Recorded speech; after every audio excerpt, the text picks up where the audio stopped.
नमस्कार बहिणींनो, सज्जनाशी सज्जन, दुर्जनाशी दुर्जन, खरी आणि विश्वसनीय माहिती पाहण्यासाठी तुमच्या हक्काचं चॅनल ज्याचं नाव आहे गुरुजन. ओबीसी महिलांसाठीच हा स्पेशल व्हिडिओ बनवतोय, त्याच्यामुळे त्यांच्याशी निगडीत असलेल्या घटकांनी किंवा महिलांनीच हा व्हिडिओ बघावा, अन्यथा तुमचा निवड टाइमपास होणार आहे. बघा, ओबीसी महिलांचा कट ऑफ कितीपर्यंत येऊ शकतो, एकंदरीत महिलांची संख्या किती आहे, त्यामुळं प्रचंड कॉम्पिटिशन जी निर्माण झालेली आहे त्यामुळं कट ऑफ कितीपर्यंत खाली येऊ शकतो. जर समजा त्या ठिकाणी समांतर आरक्षण असेल तर महिला आरक्षणामध्ये जर अशा पद्धतीने महिला ह्या इतर समांतर आरक्षणाच्या कॅटेगरीमध्ये जर समजा समाविष्ट झाल्यात तर मग नॉर्मल महिलांच्या यादीमध्ये किती कट ऑफ म्हणजे किती मार्क्स हे सेफ असू शकतात, अशी विविध प्रश्न आपल्याला विचारले गेलेले होते. त्या अनुषंगाने हा व्हिडिओ बनवतोय फक्त आणि फक्त ओबीसी महिला उमेदवारांसाठी. बघा ताईंनो, तुम्हाला माहिती असेल की जर आपण ओबीसी एकूण कॅन्डिडेट्सचा जर विचार केला तर ती साधारणतः संख्या आहे 66,482. यापैकी पुरुष उमेदवार आहेत 22,908, तर फक्त आणि फक्त महिला उमेदवारांची संख्या ही जवळपास 43,574 आहे. त्यामुळे आपण ओबीसी कॅटेगरीमध्ये महिलांचं प्रमाण हे जे पुरुषांपेक्षा जवळपास दुप्पट आहे. ठीक आहे, त्यामुळं महिलांचा कट ऑफ जो आहे तो वाढण्याची जबरदस्त शक्यता आहे. ठीक आहे, आता यामध्ये नेमकं तुमचं जे एज्युकेशन आहे तर त्याच्यानुसार कोणत्या कॅटेगरीचा कट ऑफ हा जास्त राहू शकतो याहीबद्दल आपण चर्चा करूयात.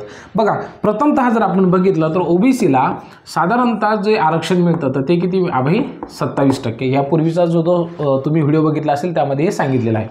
जर समजा 10,000 त्या ठिकाणी रिक्त जागा असतील, ठीक आहे, मग तुम्ही प्रपोर्शनेटली जागा जर कमी अथवा जास्त झाल्या तर ते तुम्ही कॅल्क्युलेट करू शकता. ठीक आहे, 10,000 जागा आल्या तर 27% जर आपण किती म्हटलं तर 2700 जागा ह्या महिलांना त्या ठिकाणी चान्सेस आहेत. ठीक आहे, तुम्ही म्हणसाल सर दादा याच्यामध्ये तर पुरुषसुद्धा आहेत, याच्यामध्ये काही समांतर आरक्षणामधल्या महिला आणि पुरुषसुद्धा त्यांची संख्यासुद्धा कमी होईल, तर त्याच्यामुळे मला किती चान्सेस असतील. ठीक आहे, आता आपण त्याच्याबद्दल सविस्तर चर्चा करूयात. बघा, सगळ्यात जास्त जी स्पर्धा तुम्हाला दिसत आहे तर ती सध्या कशामध्ये दिसत आहे, महिला उमेदवारांमध्ये.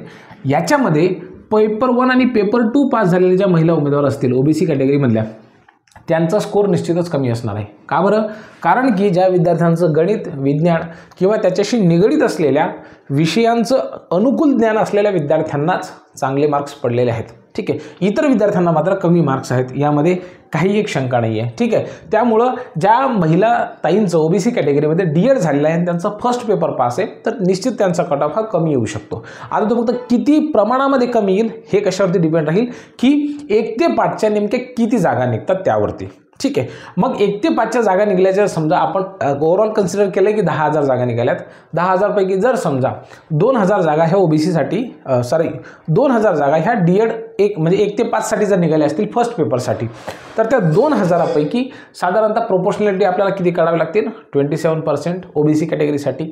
आणि मग तेवढी आपल्याला स्पेस राहील. ठीक आहे, त्यामध्ये डीएडचे पास असलेल्या उमेदवारांमध्येच ही स्पर्धा रंगेल आणि त्यावेळेला मग ते पुरुषांचं जरी आरक्षण असलं तरीसुद्धा तुम्ही त्याच्यामध्ये हस्तक्षेप करू शकता. ठीक आहे, म्हणजे लाडक्या भाऊ योजनेमध्ये सुद्धा लाडक्या बहिणी फॉर्म करू शकतात, त्याच्यामध्ये तुम्ही काही काळजी करू नका, तुम्हाला फक्त मार्क्स जास्त पाहिजे. ठीक आहे, आणि जर समान गुण असले तर नेमका काय क्रायटेरिया असतो त्याच्याबद्दल मी व्हिडिओ आधी टाकलेला आहे. सेकंड पेपर पास असलेल्या आपल्या नेमक्या किती भगिनी आहेत त्या ठिकाणी बघावं लागेल. त्यानंतर पेपर सेकंड, ठीक आहे, म्हणजे BSc किंवा BA असं ग्रॅज्युएशन झालेलं असेल अशा विद्यार्थ्यांचं मी म्हणतो, म्हणजे ज्यांचं BEd झालेलं असेल त्यांचा सेकंड पेपर पास असलेल्या भगिनींचं प्रमाण नेमकं किती आहे. त्याच्यामध्ये पुन्हा मग सामाजिक शास्त्र असेल आणि मग गणित आणि विज्ञान ह्यांचं पुन्हा बायफर्गेशन होतं. त्यामुळं जरीही तुमचा स्कोअर हा समजा 130, 120 किंवा 110पर्यंत जरी असेल तरीसुद्धा तुम्ही ओबीसी कॅटेगरीमध्ये ह्या सगळ्या एकंदरीत प्रोसेसमध्ये शिक्षक भरतीच्या प्रक्रियेमध्ये तुम्ही टिकून राहू शकता. ठीक आहे, आता समजा ज्या महिला असतील की ज्यांचं BA झालेलं असेल किंवा MA झालेलं असेल, साहजिकच आहे ना, त्यांचा जो मार्क्स असतील, त्यांचे जे मार्क्स असतील तर ते काही मॅथमॅटिक्स किंवा सायन्स बॅकग्राऊंड असलेल्या ताई एवढं तर राहणार नाहीत. त्याच्यामुळं कॉम्पिटिशन नेमकी कुठं राहणार आहे, सगळ्या महिला उमेदवारांमध्ये ज्यांचं गणित बॅकग्राऊंड होतं अशाच भगिनींचं कॉम्पिटिशन हे प्रचंड आपसामध्ये जास्त असणार आहे. इतर म्हणजे ज्यांचं फर्स्ट किंवा सेकंड पेपर होता डीएडमध्ये, त्याच्यानंतर पेपर सेकंड असेल परंतु सामाजिक शास्त्र असतील, तर अशा बहिणींचा जो कट ऑफ आहे तो 100% कसा लागेल, कमी लागेल, याच्यामध्ये काही एक शंका नाही आहे. जरीही तुमच्यासमोर कितीही भगिनी असू द्या, 2,000 असू द्या, 3,000 असू द्या, 4,000 असू द्या, तरीसुद्धा तुमच्या एज्युकेशनल क्वालिफिकेशननुसार तो जो कट ऑफ आहे तो 100% कुठे येईल, खाली येईल. आता बघा, यामध्ये जर समजा आपण 2700 जागा कन्सिडर केल्या आणि त्याच्यामध्ये समांतर आरक्षणाचा जो विषय जर बाजूला ठेवला आणि एक असं पद आहे 5वीचं किंवा आपण म्हणूयात की पेपर सेकंडची एक जागा आहे, ठीक आहे. कोणत्या वर्गासाठी? 6वी ते 8वीसाठी. आता या ठिकाणी जे पसंतीक्रम दिलेले आहेत त्याच्यामध्ये तुमच्याच ओबीसी कॅटेगरीमधले एक दादा आहेत, ठीक आहे, आणि एक ताई आहेत, ठीक आहे. आता दोघांना सुद्धा मार्क आहेत समजा 141, ठीक आहे. तर अशा परिस्थितीमध्ये जरी ती दादाची जागा असेल आणि ताईंनी समांतर आरक्षणाचा फायदा न घेता त्यांनी एनएमध्ये म्हणजे नॉट ॲप्लिकेशन या कॅटेगरी नॉट ॲप्लिकेबल या कॅटेगरीमध्ये जरी अप्लाय केलं तरी सुद्धा दादाची नियुक्ती न होता ताईची नियुक्ती दादाच्या ठिकाणी होऊ शकते. तुम्ही म्हणसाल बापरे असं कसं काय? बघा, जर समजा दोघांमध्ये ताईचं वय थोडंसं जास्त असेल किंवा ताई आत्महत्याग्रस्त कुटुंबामधील असेल किंवा ताईचं शिक्षण दादापेक्षा थोडंसं तरी जास्त असेल, दोघांचं शिक्षण जर समान असलं तर ताईचे पर्सेंटेज जर जास्त असले तरीसुद्धा इथं ताईच सिलेक्ट होणार आहे, ठीक आहे. म्हणजे या ठिकाणी जरी पुरुषांचं आरक्षण असेल तर ते सुद्धा असं पुरुषांसाठी सीट नसते. जसं आपण एखादी गाडीमध्ये जातो, ठीक आहे, तर त्यामध्ये महिलांसाठी रिझर्व्ह सीट असते, पुरुषांसाठी ती नसते, ठीक आहे. मग त्यामुळं ते महिलांच्या सीटवरती प्राधान्यानं महिलाच बसतातच, ठीक आहे. आणि जर समजा इन केस आणखी जर आवश्यकता असली तर ते पुरुषांच्या ठिकाणी बसू शकतात. अगदी तशाच पद्धतीनं आहे. त्यामुळं महिलांमध्ये जरी आपण कॉम्पिटिशन खूप जास्त म्हणतोय की नाही भगिनींनो, तरीसुद्धा फक्त आपल्याला एकच काम करायचं होतं, म्हणजे जास्तीत जास्त जागा येण्यासाठी प्रयत्न करायचा आहे, ठीक आहे.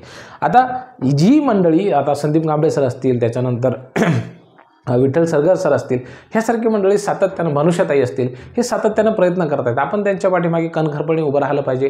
ते ज्यावेळेस ऑनलाईन ट्रेंड चालवतात, जर समजा तुमचं फिजिकली उपस्थित एखाद्या आंदोलनाला राहता येणं शक्य नसेल तर त्यांच्यासोबत राहायला पाहिजे. मला तर असं वाटतं की ज्या शिक्षण प्रक्रियेशी निगडीत जे घटक आहेत त्यांच्यापर्यंत तुम्ही अप्रोच करणं हा सातत्यानं सुरू ठेवला पाहिजे, कारण की हा शेवटी आपल्या भविष्याचा प्रश्न आहे. अशा पद्धतीचं हे माझं एकंदरीत विवेचन आहे किंवा हे माझं आकलन आहे माझ्या अल्पबुद्धीप्रमाणे. यामध्ये समांतर आरक्षणामध्ये जे आहे तर आपल्या सर्वांना माहिती आहे की भूकंपग्रस्त असेल किंवा प्रकल्पग्रस्त असेल, त्यानंतर महिला आरक्षणाचं बद्दल आपण बोलतो त्याच्यामुळे ते एक स्पेशल कॅटेगरीचं म्हणजे हॉरिझॉन्टल रिझर्वेशन त्यांना तर ऑलरेडी प्राप्तच आहे. त्याहीमध्ये जर कोणी दिव्यांग असेल किंवा मग ऑर्फन असेल तर हेही लाभ तुम्हाला मिळतात. आता एक्स आर्मीमध्ये जर आपण म्हटलं तर पुरुषांचं प्रमाण जास्त असतं, त्यामुळे महिलांचं प्रमाण त्या ठिकाणी फारसं नसतं. तर ते जवळपास म्हणजे 0% आहे असं म्हणायला काही हरकत नाही. परंतु इतर सर्व घटकांचा जर विचार केला तर जरीही महिलांमध्ये प्रमाण हे जास्त असलं तरीसुद्धा त्यांना अपॉर्च्युनिटीज ह्या जास्त असू शकतात. DED paper first, paper second आणि पेपर सेकंड हा सामाजिक शास्त्रांमध्ये म्हणजे ज्यांचं BEd झालेलं आहे परंतु त्यांचं सामाजिक शास्त्रांमध्ये तो जर सेकंड पेपर पास असतील तर तिथेही जास्त चान्स आहे. 9वी 10वीला सुद्धा तुम्हाला विथ इंटरव्ह्यूमध्ये जास्त जागा येऊ शकतात. आता बघा, जिल्हा परिषदच आपल्याला भेटेल का हे सांगणं थोडंसं कठीण आहे. परंतु जिल्हा परिषद व्यतिरिक्त संस्था जरी भेटली तरी काय हरकत आहे, तुम्हाला पगार तर दोन्हीकडे सारखाच राहतो. थोड्याशा वाटाघाटी कराव्या लागतात, तर त्या वाटाघाटीसाठी तुम्ही तयार असू शकता. मला असं वाटतं की महिला हे कुठलंही चॅलेंज सहज स्वीकारू शकतात आणि त्यामध्ये ते यशस्वी होऊ शकतात. बाकी तुमच्या मनात जर काही प्रश्न असतील तर कमेंट बॉक्स खुला आहे, तुम्ही लिहू शकता. खूप खूप धन्यवाद.